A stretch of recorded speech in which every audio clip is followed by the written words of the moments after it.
The Murima priest is currently on a suicide mission, and when not controlled, he is not only going to deconstruct himself but also the entire opposition coalition. And from studying the crinkum crankum of his political strategies, I kid you not, the former deputy president Rigathi Gachagua will single-handedly lead to the fall of the entire Kenya's opposition coalition.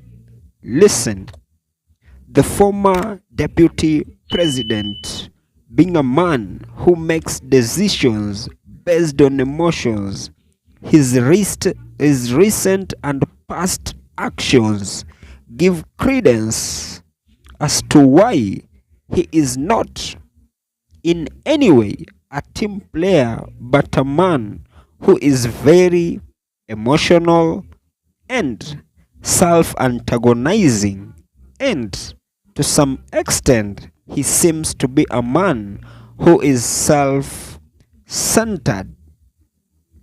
If you have been painstakingly following the Kenyan politics, then you must be alive to the cognizant fact that ever since Geoffrey Rigathi Gachagua was impeached, that marked the genesis of some heavy political bigwigs in the opposition to disappear in the thin air.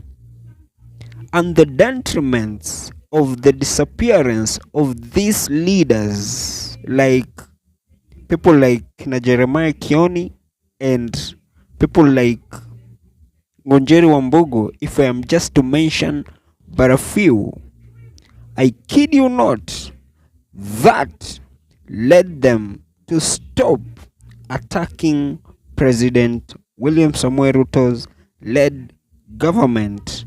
And from that alone, when push comes to shove and they decide to form another opposition force, I kid you not, they are all telltale signs that are likely to give credence that President William Samoei Ruto is likely to secure a re-election, thus diminishing Gachagua's chances of unseating President William Samoei Ruto.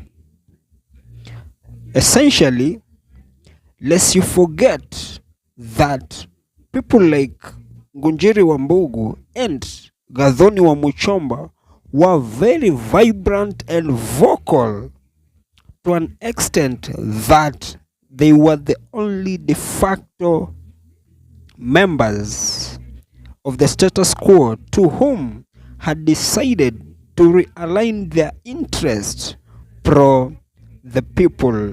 But as of the time of this broadcast, you are also as sure as I am, and it is all over in the court of public purview, that they disappeared in the thin air. Because you remember pretty well how people like Gathoni Wamuchomba were very vibrant before Rigathi's impeachment motion had come to its final ultimate conclusion.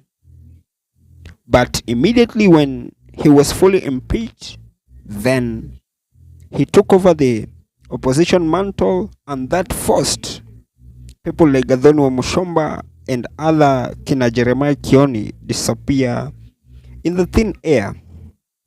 However, lest also you forget that people like Fred Okengo Matiang'i too, they were very vocal right after him jetting back from the States, but right after him interacting with the Morema Crusader. Look at him currently. He has also slightly gone mute. One individual who still tends to remain strong even right after Rigathi took over the opposition mantle is none other than Stephen Kalonzo Musyoka.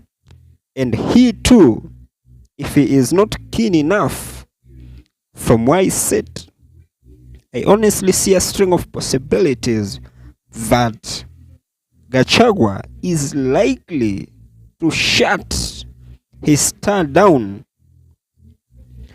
because all what I'm seeing Gachagua trying to do is fighting hard to be the only de facto and the man at the center of everything. And if by any chance you think I am in my own miasma of assumptions, then let me remind you this. Do you remember pretty well 2 days ago the kind of rally that Gachagua held with the one Stephen Kalonzo Musyoka at Seikuru's Kalonzo's home ground? Guess what? The only man to whom was the center and talk of town was none other than the former deputy president. And if that is to be taken into consideration, then I kid you not, Gachagua is likely to single-handedly bring down the entire opposition. But from where I sit, I strongly believe for they to unseat President William Samoei Ruto in the next general election, then they ought to unite. Failure to that, I kid you not, it may be very difficult. But from where I sit, that has just been my opinion. If by any chance you do have a contrary opinion to mine, you can as well just feel free to drop them in the comment section and I'll give them a right of reply. And by any chance, if you've been watching my videos and you've not subscribed, you can as well just consider hitting on the subscribe button. Thank you and may God bless you.